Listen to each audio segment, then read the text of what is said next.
Apakah itu solusi yang terbaik? Enggak. Tidak, itu solusi jangka pendek. Solusi jangka panjang adalah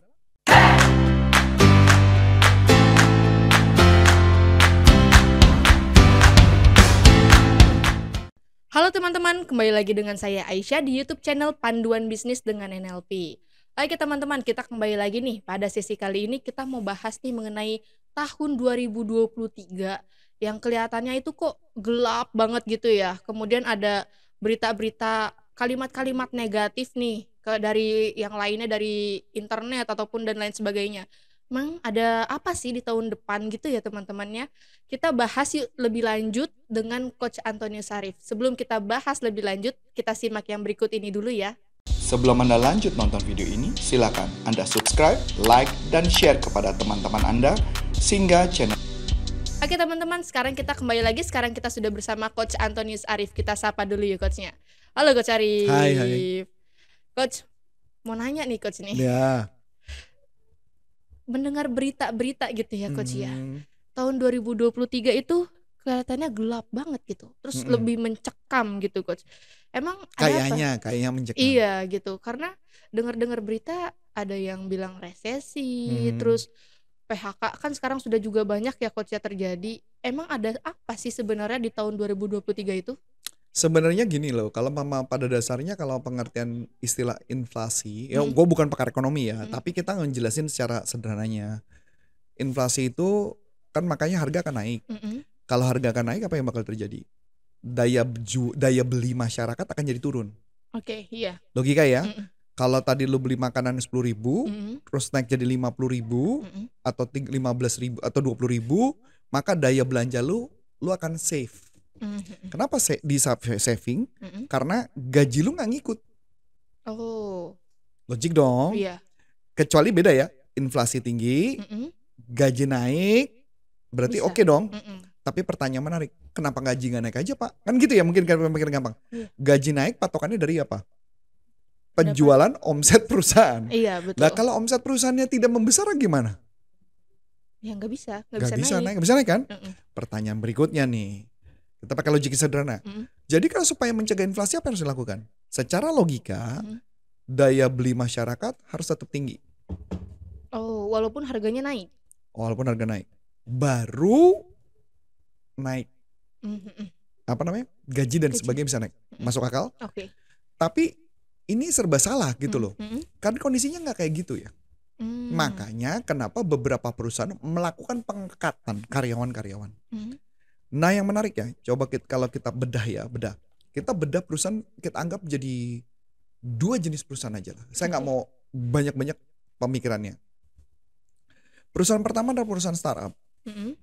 Perusahaan startup rata-rata yang melakukan pemecatan karyawan karena mereka sudah tidak kuat membayar gaji karyawannya. Oke. Karena tidak kuat ya Coach. Sudah tidak kuat membayar gaji karyawannya. Nah bahkan pemimpin startup itu gajinya mahal banget. Saya ngomongnya bukan mahal, tapi mahal banget. Berarti mahal banget kan? Yang akibatnya cost untuk membayar perusahaan itu terlalu besar. Makanya harusnya idealnya adalah si pemimpinnya harus turunkan dulu. Ya dong. Kenapa emang Coach? Kalau gajinya dia turun kan berarti gaji dia bisa menyelamatkan berapa orang dong? Iya. Masuk akalnya kayak gitu dong. Dan pemimpinnya kan bukan satu. Banyak. Nah kalau mereka pada menurunkan gaji saja, misi minimal 30% saja, berarti bisa menyelamatkan berapa banyak orang? Iya, lumayan. Nah pertanyaan, kenapa mereka melakukan itu? Karena ketika kondisi kayak gitu, dengan daya itu mereka nggak punya kepedean bahwa mungkin dia melakukan proyeksi penjualan. Ketika melakukan proyeksi penjualan, perkiraan dia dengan ditambah resesi, proyeksi penjualannya nggak akan tercapai. Kenapa emang Coach? Ya karena resesi. Karena berita daya beli. Iya. Daya beli masyarakatnya. Karena daya beli masyarakatnya nggak cukup, maka apa yang terjadi? Perusahaan memutuskan lebih baik dikurangkan. Ketika dikurangkan, maka apa yang terjadi? Perusahaan punya saving. Iya. Sekarang saya tanya, ketika terjadi pemecatan atau golden shake hand, gajinya berapa? Paling mereka kerja berapa? 1-2 tahun? 1-2 tahun berarti gaji berapa? Paling sebulan, 2 bulan, 3 bulan. Sama aja dong dia bayar gaji sampai bulan Maret dong. Iya. Ya nggak? Tapi kalau Maret ditahan terus, berarti kan Lanjut lagi. biayanya tambah gede dong. Mm-mm. Mendingan dibuang di cut sekarang jadi rugi di depan, tapi dia punya saving. Nah saving itulah yang dia pertahankan supaya perusahaannya running, bertumbuh. Oh, dengan saving itu ya biayanya itu. Dengan saving itu, rencananya. Oke. Nah itu yang pertama ya, dari clear ya. Jadi caranya.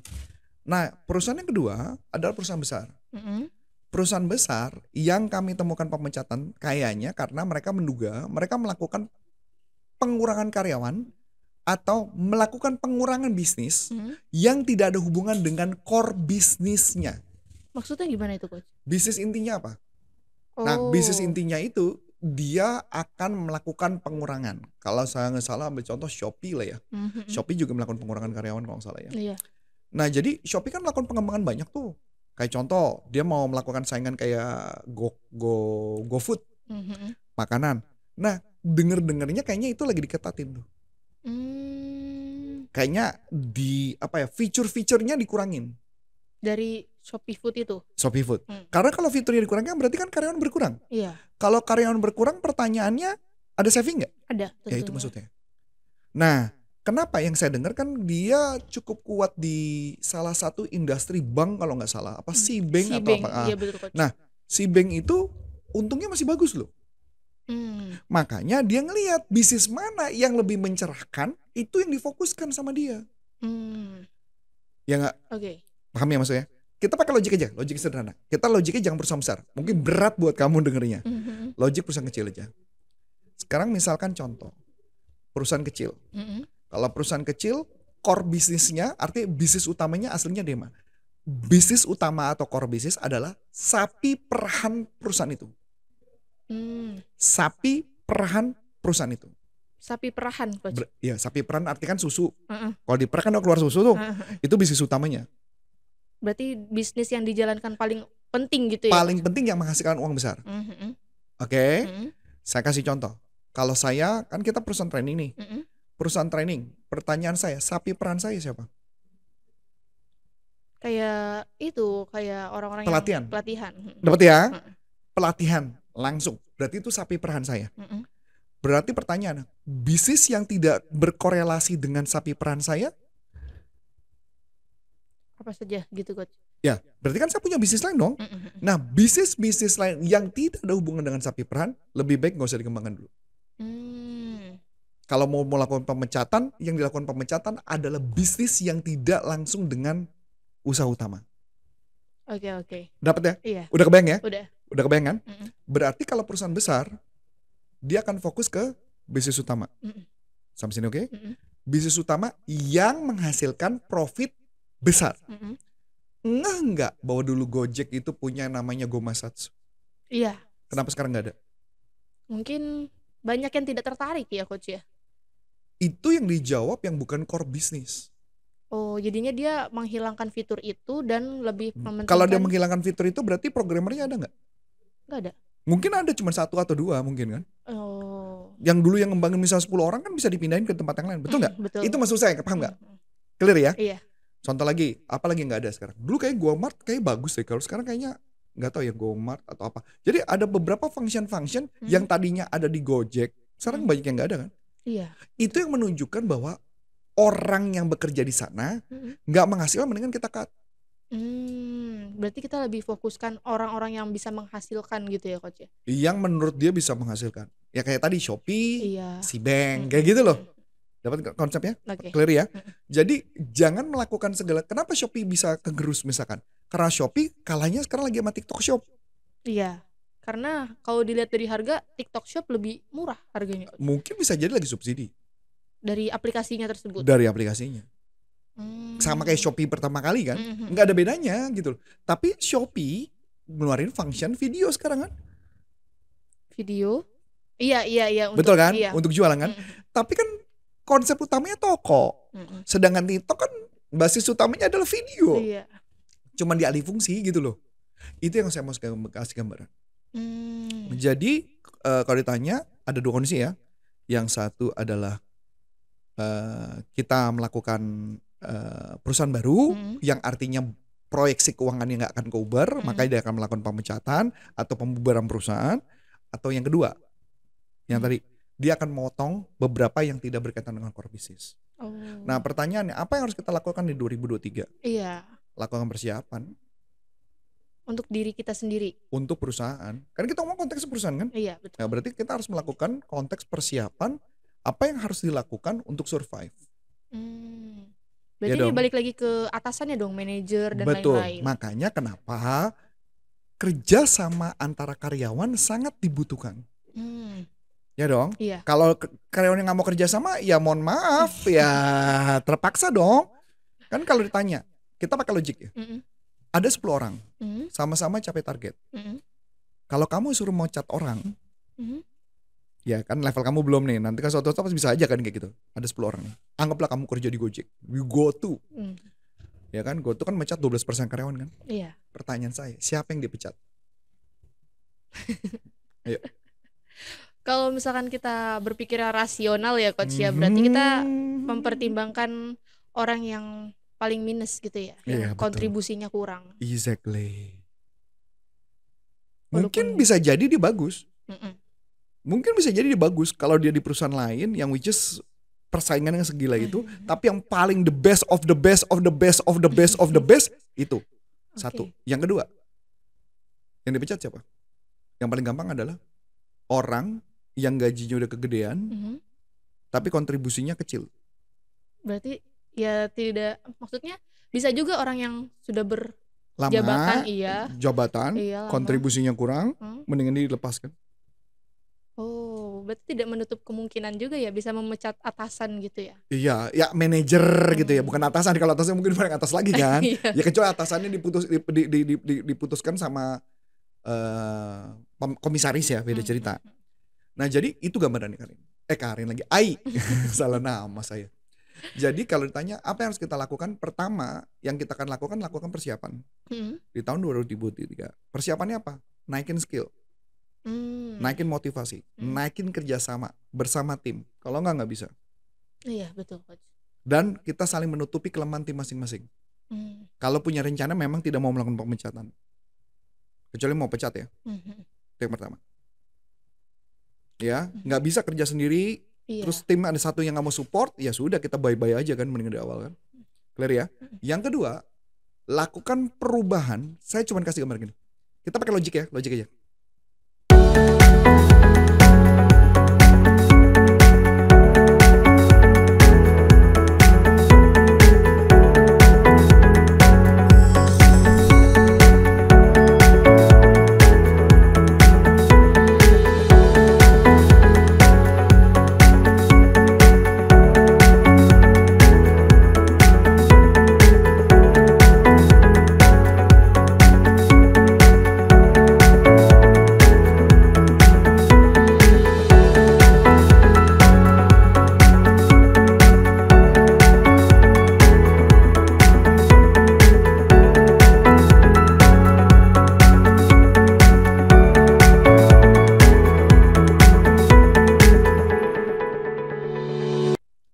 Anggaplah kamu punya uang 100 juta.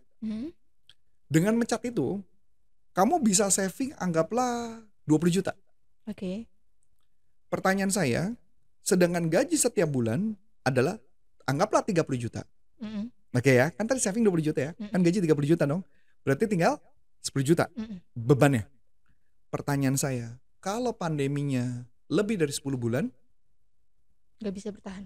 Gak bisa bertahan. Iya. Kenapa? Karena lo punyanya berapa? 10 juta. Totalnya berapa tadi? 100. Berarti 10 juta dibagi 100 kan habis ya? Iya. 10 bulan. Nggak survive kan? Apakah itu solusi yang terbaik? Enggak. Tidak. Itu solusi jangka pendek. Solusi jangka panjang adalah naikkan omset penjualan. Iya. Nggak ada cara lain. Berarti memang harus dipikirkan gimana strateginya ke depan, planningnya bersama timnya harus lakukan apa, kitanya membakar-bakar semangat yang kita harus kerja sama, udah nggak ada waktunya untuk egois. Kalau udah egois ya udah nggak bisa, mau ngapain lagi. Lo iya dong kan logika ya. Tadi kan logika kan. Kita mungkin yang ini nggak akan pernah kepikiran Mai kan sebelumnya kan. Ya tadi saya bilang kan gaji 30 juta, total biaya gaji 30 juta dengan buang orang tinggal 10 juta, tetap aja artinya lu cuma bertahan 10 bulan. Tetap habis juga kan. Mau nggak mau kan harus cari omset kan. Betul coach. Iya. Berarti kalau dilihat memang tahun 2023 itu memang beneran segelap itu kak coach? Saya nggak tahu. Tapi yang jelas pasti kalau di beberapa negara inflasi pasti iya. Saya berdasarkan pengalaman tahun 98 itu inflasi yang pertama kalau nggak salah Thailand dulu kena. Thailand, terus ada beberapa negara lainnya, tapi Thailand cepat pulih karena banyak orang-orang yang kaya itu menyerahkan emas kalau nggak salah singkat saya. Kepada pemerintah. Untuk apa tuh, Coach? Untuk membuat ada ngebantuin dana lah. Ngebantuin dana. Kalau nggak bisa. Makanya kenapa Thailand pulih, Indonesia tambah hancur kan. Waktu itu tahun 98 makanya Presiden Soeharto kena gusur kan. Ya, yang penting kita memang harus memulai persiapan ya Coach dari sekarang makanya, juga. Jadi kita logiknya sederhana, kalau pemimpin perusahaan akan melihat. Jadi kalau ditanya, kok nggak fair banget dipecat? Tar dulu, lu kerjanya bener apa enggak? Karena kan kita mesti bertahan nih semua survival mode kan, semua survival mode gitu kan. Iya nggak? Jadi itu yang terjadi, itu yang harus dilakukan, apa yang harus kita lakukan untuk memperbaiki situasi itu. Nggak ada pilihan lain. Makanya kenapa strateginya harus survive. Iya, memikirkan cara yang lebih efektif lagi ke depannya untuk mendapatkan Exactly. Kalau bisa kita melakukan sesuatu yang nggak pakai duit sekarang. Konsep kayak guerrilla marketing, ya kan ya? Kayak belajar NLP biar dapat ide kreatif, betul kan? Biar bukan hanya ide kreatif tapi bagaimana bisa mempengaruhi orang lebih cepat dan kemudian ketika lagi bisnis negosiasi orangnya nggak mau beli jadi mau, kan betul ya? Ketika timnya lagi nggak berjalan bisa pakai teknik bagaimana mempersuasi mereka, menegur mereka, gitu kan, bener nggak? Iya betul. Kalau buat planning pakai welcome outcome dan sebagainya. Nah itulah yang strategi yang bisa kita lakukan di masa 2023. Bisa kita terapkan dengan teknik NLP Bisa kita terapkan juga. dengan teknik NLP karena teknik NLP itu akan ngebantu beberapa hal kepada bisnis. Apalagi jangan sampai pemimpinnya pikirannya negatif. Pikiran, dan tahu nggak? Ini agak kacau. 1 menit itu kepala kita berkata-kata 300 kata. Setiap 1 menitnya, Coach. Setiap 1 menit 300 kata. Dan sebagian besar negatif. Ditambah baca berita, tambah negatif, betul dong? Kalau kita nggak menambahkan sesuatu yang positif, kita nggak rajin ibadah dan sebagainya, hancur. Iya. Udah pasti. Sebelum Anda lanjut nonton video ini, silakan Anda subscribe, like, dan share kepada teman-teman Anda sehingga channel ini bisa bertumbuh. Coba lu bayangin nggak kalau mama 300 kata, 90% negatif, dan setiap panjang menitnya dia selalu negatif 90% menitnya, apa yang terjadi? Pemimpinnya mati duluan kena stroke pasti. Iya, banyak pikiran, beban-beban. Itu loh maksud saya. Nah makanya kenapa ketika kita kerjasama harus benar-benar bersama-sama, nggak ada pilihan lain. Oke, mungkin ini juga menjadi pelajaran juga ya untuk teman-teman yang sedang menjalankan bisnis tentunya ya Coach. Menjalankan bisnis ya, dan termasuk kitanya sendiri yang ngebantu perusahaan. Karena perusahaan kan tadi gini jelas, perusahaan akan memilih orang yang gajinya besar, yang kontribusi kecil. Yang kedua adalah orang yang kontribusi kecil. Karena nggak mungkin yang dipecat yang pertama tuh gaji kecil duluan, nggak mungkin. Iya. Nggak mungkin yang dipecat duluan itu. Kedua, kemungkinan kecil sales dipecat duluan. Kecil. Yang dipecat duluan yang mana? Operasional. Yang bisa kerja double. Kan paham ya maksudnya kan? Kita logik aja kan? Kalau salesnya dipecat, yang dapetin dananya siapa? Gak ada, ya nggak? Iya. Ya, itu maksudnya. Berarti happy ya yang menjadi dunia penjualan ya? Iya. Karena ya ada kemungkinan tetap stay in tetap stay-nya lebih tinggi. Iya. Tetap stay-nya lebih tinggi. Walaupun saya pernah tahun 2005, wah itu seru. 2005 atau 2000 berapa ya? Pada saat pandemi itu ingat banget saya itu. Teman-teman di kantor dipanggilin sama bos, masuk dalam ruangan. Yang keluar dalam ruangan, yang mukanya lecek itu artinya dipecat. Waduh. Wah itu stres itu. Kita bagi berdasarkan kloter. Itu setiap dipanggil sama bos, dipanggil bos masuk 5 orang atau 10 orang, keluar berapa. Iya, muka lecek dia bilang, kenapa bro? Gue dipecat. Jadi saya kaget loh bro. Bahkan yang kena pecat itu bukan yang junior loh, yang lebih senior gitu ya. Ya berarti benar apa? Gaji besar, kontribusi kecil. Iya. Saya ngelihat satu orang 15 apa 17 tahun kerja buat perusahaan, Loyal dong. Rambutnya udah putih semua dong. Dipecat lu. Lu bisa bayangin gak? Kita ngeliat temen kita. Sedih sih Coach ya kalau momen kayak gitu. Sedih. Jadi ngeliatin yang senior dipecat, beberapa dipecat. Saya juga kaget tuh.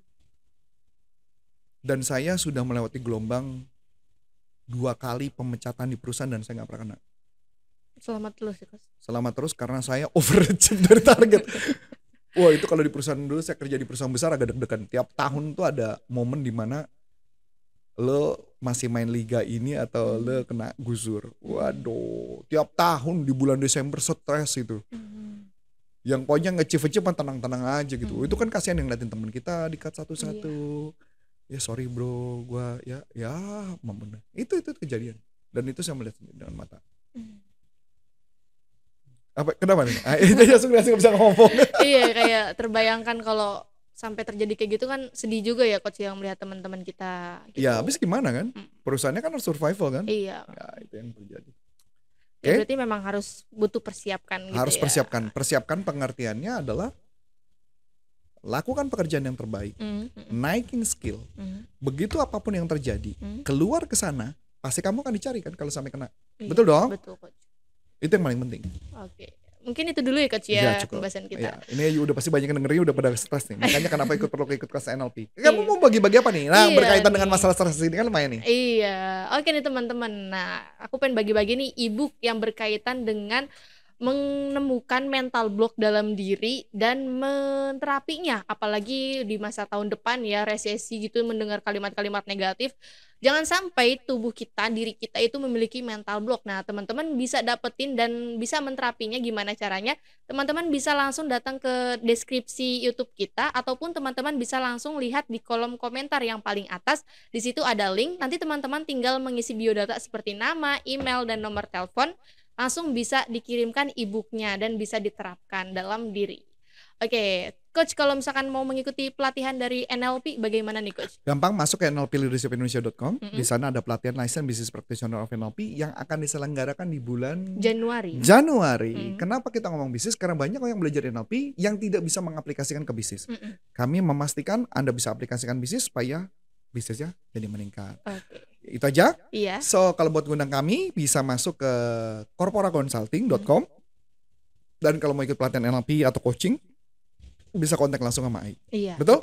So akhir kata saya Konstantin Syarif dan saya Aisyah. Mengucapkan terima kasih, sukses spontan dan sampai jumpa. Bye bye.